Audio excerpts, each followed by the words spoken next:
Hi అండి, అందరికీ నమస్తే. వెల్కమ్ టు వంటలు పలుకులు యూట్యూబ్ ఛానల్. ఈరోజు మా అబ్బాయి కోసం నేను షెజ్వానా సాస్ వేసి బంగాళదుంప కూర చేశాను అనమాట. ఫస్ట్ నేను దొండకాయ దుంప వేచానండి. మా ఆయనకి ప్రతి దాంట్లో దుంప ఉండాలని చెప్పాను కదా. దొండకాయ కూరలో, ఆనపకాయ కూరలో, పనసకాయ కూరలో, ఏ కూరలో అయినా దుంప వేసుకుంటాం మేము, బంగాళదుంప. అలా వేస్తే చేశానమాట. దొండకాయ చేస్తే మా అబ్బాయి అన్నాడు, నాకు ఇది వద్దు, నేను స్కూల్కి పట్టుకెళ్ళను, దొండకాయ నాకు నచ్చదు అన్నాడు. వాడికి ఇష్టమే, అన్నంలో అయితే తింటాడు కానీ రొట్టెలో తిన్నన్నాడు.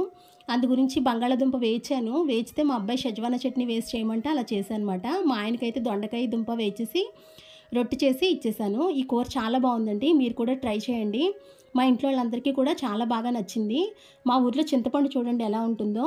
చింతపండు చితక్కొట్టి మీదని డొప్పలు ఉంటాయి కదా, బొట్టలు ఉంటాయి కదా, ఆ బొట్టలు కూడా తీయడండి, ఇలాగే ఇచ్చిస్తాడు. ప్రతి చింతపండు మీద ఇలా చిన్న చిన్న బొట్టలు అంటుకునే ఉంటాయన్నమాట. అవి చూస్తే నాకు చాలా చిరాకు వస్తుంది అన్నమాట. ఒకసారి ఏం చేస్తానంటే ఇదే నీళ్ళల్లో నానబెట్టేసి శుభ్రంగా పిసికేసి వడకట్టేసి ఎక్కువ కావాలన్నప్పుడు అలా చేస్తాను. కానీ ఆ బొట్టలు ఎక్కడొచ్చిస్తాయో అన్నంలో అని నాకు నచ్చదు అసలు. ఇక్కడ చింతపండు ఎప్పుడు ఇలాగే ఉంటుందండి. వాడిని అడిగాను ఒకసారి, ఎందుకు ఇలా చింతపండు ఉంటుందంటే ఆ చింతపండు సేఫ్టీ కోసం అట, కలర్ చేంజ్ అవ్వకుండా ఉండడం కోసం బొట్టలు అలా ఉంచిస్తారట వాళ్ళు. ఇక్కడ మళ్ళాగా ఎవరు చింతపండు తినరండి, మనమే తింటామన్నమాట. వీళ్ళెవరూ తినరు. ఒకవేళ ఇక్కడ చింతపండు అవసరమైతే గుప్చుప్లు అమ్ముతారు కదా, పానీపూరి, ఆ పానీపూరి రసంలోకి కావాలంతే చింతపండు. ఎవ్వరు కూడా చింతపండు తినరండి. ఇక్కడ మేము పాతని ఇంట్లో ఉండేవాళ్ళం కదా, ఆంటీ మాకే అడిగేది ఎప్పుడైనా దేవుడు ఇత్తడి సామాన్లు తోమడానికైనా దేనికైనా కావాలంటే నన్నే అడిగేది మాట ఆవిడ. ఇక్కడ కనీసం సామాన్లు తోముకోవడానికి కూడా చిన్న చింతపండు తెచ్చి ఇంట్లో పెట్టుకోరండి, అసలు చింతపండు తినరు. అది చింతపండు చాలా తక్కువ అండి. ఇక్కడ అన్ని షాపుల్లో కూడా దొరకవు, చాలా కొన్ని షాపుల్లో దొరుకుతాయి, అక్కడికి వెళ్ళి తెచ్చుకోవాలన్నమాట. ఒకసారి చూస్తే నచ్చదు, మరి ఏం చేస్తాను చెప్పండి. దీన్నే శుభ్రంగా నేను బాగు చేసుకుని, పిక్కలు కూడా తీయలేదండి, పిక్కలు కూడా తీయాలి. ఈ చింతపండు ఇక్కడ 150 రూపాయలు అలా దొరుకుతుంది మాకు. రాత్రి అయితే లంచ్లోకి నేను మళ్ళీ చపాతీయే చేస్తున్నాను అనమాట. మా ఆయన పన్నీర్ తీసుకొచ్చారు, పన్నీర్ కూర చేస్తానంటే, పన్నీర్ కూరలో నువ్వు బంగాళదుంప వేయవు కదా, అందుకే నాకు దుంపలు వేయచ్చు అని చెప్పి అయితే మా ఆయన కోసం దుంపలు వేచుతున్నాను పొడవుగా తరిగి. పన్నీర్ అయితే తీసుకొచ్చారు. మా ఆయనకి పన్నీర్ అంత ఎక్కువ ఇష్టం ఉండదండి, కొంచెం ఎక్కువ క్యాంపులు వెళ్తూ ఉంటారన్నమాట. బయటకు వెళ్తే మేము వెజిటేరియన్ కదా, ఏమీ తినము. మా ఆయన కొంచెం పన్నీర్ కూరే బయటకు వెళ్తే తింటూ ఉంటారు, అందుకే ఇంట్లో కూడా పన్నీర్ కూర అంటే అంత ఎక్కువ ఇష్టం ఉండదు మా ఆయనకి.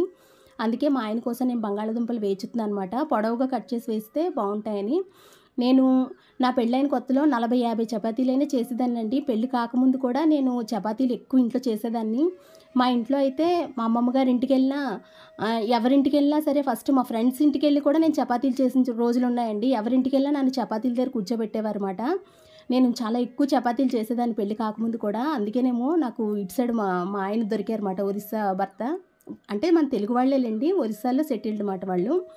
ఇలా నేను ఒక్కసారి 10-15 చపాతీలు ఒత్తుకుని నూనె రాసేసుకుని ఉంచేసుకుంటాను, ఒకదానికొకటి అంటుకోకుండా ఉంచుకొని పెనం పెట్టుకుని ఒక్కొక్కటి ఒత్తి కాల్చేస్తూ ఉంటాను అనమాట. అలా నేను ఒక్కదాన్నే ఒకసారి 50 చపాతీలైనా 100 చపాతీలైనా చేయగలనండి. ఒకసారి మా ఫ్యామిలీ చాలా పెద్దది. ఒకసారి నేనైతే నాకు బాగా గుర్తు, నా పెళ్ళైన కొత్తలో నేను ఒక్కదాన్నే ఒక 50 చపాతీలు పైన చేసుంటాను, ఒక 60 చపాతీలు చేసుంటాను నేను ఒక్కదాన్నే. మా అత్తగారు అనేవారు, ఇంత పెద్ద పెద్ద చపాతీలు కూడా చేయొద్దనేవారు, చిన్న చిన్నవి చేయమనేవారు. మీరే ఆలోచించండి, 15-20 మంది కోసం ఎన్ని చపాతీలు చేయాలో అన్ని చపాతీలు చేస్తూ ఉండేదన్నమాట అప్పుడప్పుడు, ఎప్పుడూ కాదులేండి. పన్నీర్ బటర్ మసాలా కూర అయితే చేసేసుకున్నాను. ఈ కూరతో పాటు బంగాళదుంప వేపుడు కొంచెం వేసాను అనమాట మా అబ్బాయికని. ఉల్లిపాయ నంచుకుని చక్కగా తినేసాము.